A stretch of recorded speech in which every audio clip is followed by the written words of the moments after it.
Hey, what's up, Crypto Army? I'm Travis, your crypto newbie, bringing you my experiences so you don't have to learn things the hard way. Just a reminder, I'm not a financial advisor, and none of my content should be viewed as financial advice. How'd you like that video? I've been playing on a couple of different projects that I cover, and I'm going to start adding it, I think. That was built by one of the subscribers to my channel. And he was just trying to help my channel out and thought that maybe having an intro video might give it a little bit of an edge and help get more subscribers. I love it. It's awesome. I think it's a pretty good product. There's been a couple things I've been considering as far as an intro video, but I've also been looking at whether I need to change the name of the channel. I get a lot of comments that say, hey, you're not a newbie. And I do have a video that's hung on my page for everybody that comes there for the first time that explains, yeah, I'm not necessarily a newbie, but everybody in the crypto space is a newbie. And that was kind of the idea behind the channel. So I've been playing around with different ideas on maybe changing the channel's name. I'm not sure yet. I haven't really decided, but that's part of the reason why I didn't really look too closely at getting either an updated logo or potentially an intro video or doing some of the other things I was considering doing, because I just haven't nailed down that I've got the right name for the channel. I'm leaning more towards just keeping it the same, but I've got a couple that I've been playing around with. A couple of friends offered, hey, what about this or what about this? So I've got those written down. I really liked that intro video. I think he did a great job. And again, I didn't even ask him for it. He just thought it might help the channel grow. So I got to give a shout out to him because he didn't have to do that. And it turned out awesome. And most of the feedback I've been getting so far has been phenomenal about that video. So I'm going to keep it in there. Now, I might be asking, well, so why am I worried about the growth of the channel? It's not really so much the growth of the channel. So here's a different way to look at it. When the channel grows, more people see the content. And it doesn't matter which project I'm talking about, that means more people are getting exposed to that project, which means that if you're a holder in one of those projects, potentially more people invest in it because more people are finding out about that project and deciding to invest in it. When it comes to crypto channels in particular, you got to look at them a little bit differently. It's not like all the other YouTube content that's out there. When you like, subscribe, or comment on the content of a crypto YouTuber, you're actually pushing that content to other people that might also find that project interesting. So the more time you spend watching that content and liking those videos and putting comments on there, the YouTube algorithm takes that information and pushes it to other people that might like it. So you actually help the channel grow, and potentially you help the crypto project that you're watching to grow also. And this isn't just my channel. This applies to every channel that you watch. So if you watch Gallant Token as an example, because that's what we're going to talk about today, if you watch other YouTubers, it's actually beneficial for you to watch those videos, comment, and like those videos because it pushes it to other people. And I didn't realize this until I started doing the actual YouTube channel on exactly how the YouTube algorithm works. I was a phenomenal subscriber to the projects that I was watching because I watched their content religiously from beginning to end. I commented and I subscribed. And I usually turned on the little notification bell because I wanted to watch more content about it.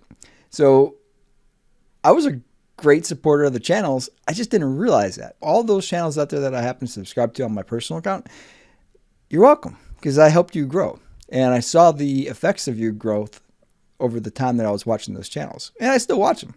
I still watch some of the channels. I don't cover every crypto that I invest in on this channel. There's a whole bunch of cryptos I've invested in before I started this channel that aren't necessarily going to be those 10x or 100x opportunities like Bitcoin. Do I really need to do a video on Bitcoin? Probably not. Do I really need to do a video on Ethereum? Probably not. Same thing with Binance. I probably don't need to do a video on that. And there's a couple others like that from previous years, even Ravencoin. And I use Ravencoin. I actually mine Ravencoin.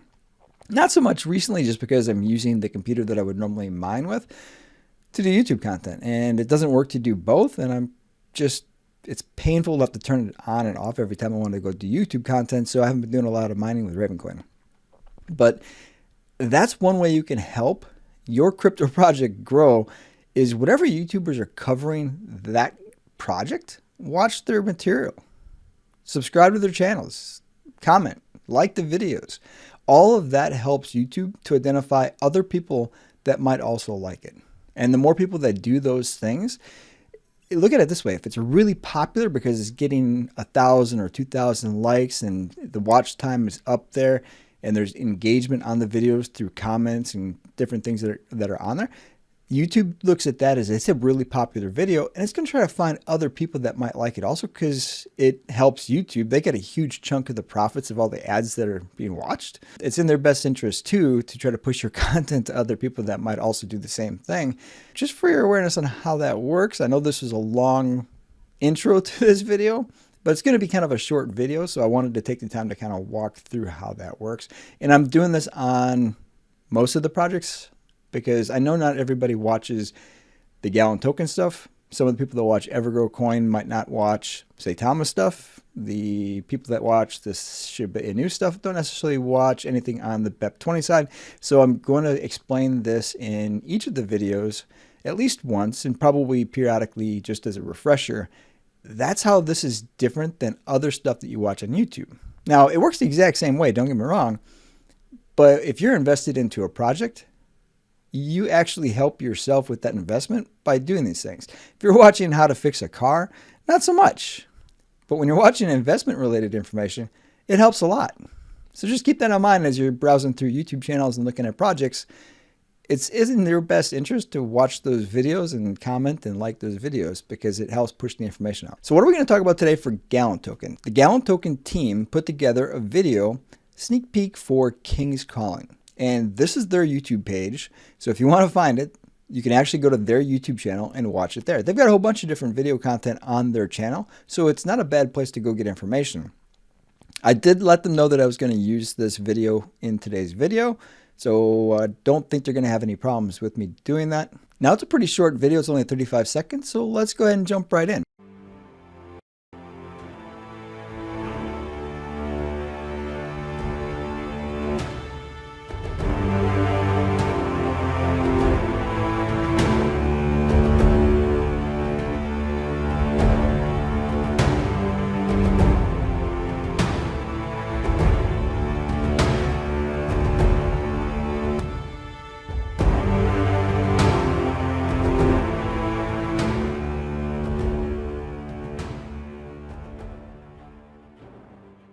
Now, I thought that video was pretty awesome. It's a great sneak peek, and actually they did a pretty thorough sneak peek right around New Year's Eve time frame. It was kind of an end of the year wrap up, and a lot of the investors came and kind of checked out what they've got going the last year. And it's a huge game board. And as you saw, they're planning on it coming out shortly in the next few months or so, probably before the end of the year. Definitely. I mean, it said kind of soon, but no specific dates, because they don't want to miss a deadline, because that's always horrible when tokens miss their deadlines.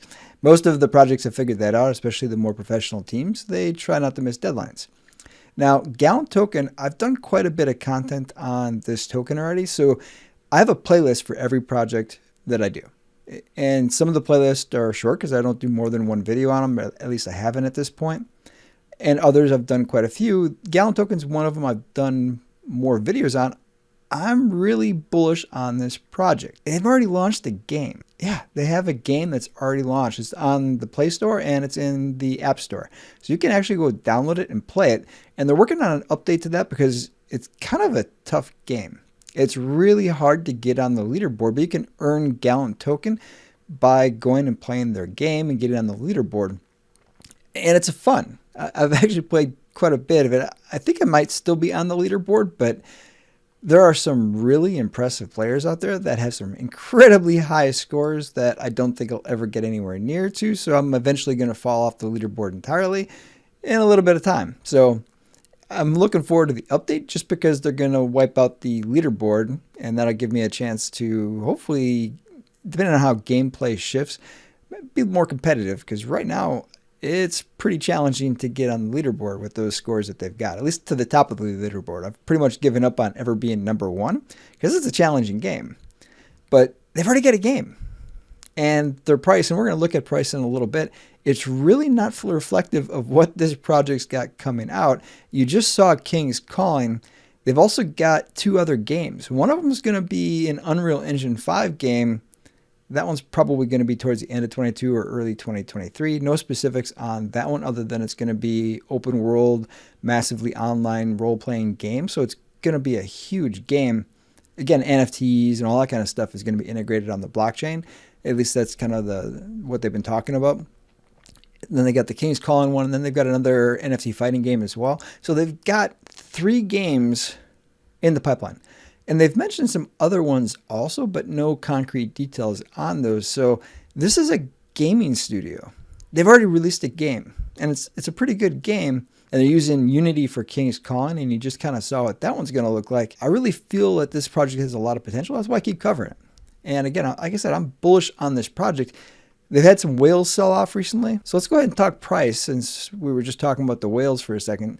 And as you can see, they've had whales selling off, and it's really brought the price down. They've got a really strong holder base, but some of the whales that have been in the project for a while, and this is going across the entire crypto community, but when you're not a very big project and then you hit the bearish period that we're in right now, it can really hurt the project, at least in the short term, until things start to get a little bit more bullish in the market. You see the effects of that, which means right now it's a great time to get into it. I don't know how much the price is going to go down further, if it's going to go down any further, but right now we've been in kind of a decline while we're in this bearish market. And as you can see, it's mostly just whales. I mean, there's been some sell-offs along the way, but what's really hurt the price is the whales selling off. But it's got a lot going for it, and they're going to do an AMA later this month. So if you're not sure about this project, listen to the team. Listen to what they've got in work on that AMA, because they've got a lot of stuff. And I haven't even talked about the NFTs, because that launches at the end of this month. They've got the Gnarly Nights that are getting launched. This project has a lot going for it, and the price doesn't reflect that. So it's really a good opportunity to look into it, because it just takes one influencer. It takes one person to identify this project and say, this is awesome. Puts a tweet out there, and next thing you know, the price is 100x. That could easily happen with this project because it's already got a game. The team has already demonstrated the ability to produce products on a timeline, and they're quality products. Now, like I said, for holders, a little over 4,000. And that's pretty good. That's not bad. They've managed to hold on to most of their holders throughout this bearish segment. What they're losing is just some of those whales that are kind of bringing the price down. Now let's go ahead and look at the Gnarly Nights, their NFTs. They're going to be doing the Gnarly Nights NFT by the end of this month. In 22 days, 21 hours, 35 minutes, and 37 seconds or so. But it's worth checking out. Between the one game they launched, the 3 that I mentioned that are in work, and the NFTs, do you see the utility yet? This gaming company has produced quite a bit of utility, way more than most that are out there, and the price is significantly lower, making it a great purchase option. I mean, imagine what would happen if every single one of the subscribers to my channel invested $20. And I've got a decent subscriber base. You can see how the price would be pretty significantly impacted by just that. And I'm just one YouTuber. Imagine if a bigger YouTuber with 100,000 subscribers put a content video about Gnarly Nights together. What do you think that would do with the price as low as it is and the utility that they've got planned and the games that they've got planned? Pretty exciting stuff. Now, that's all I wanted to cover for today's content. Hope you found the content helpful. Until next time, stay strong with those diamond hands.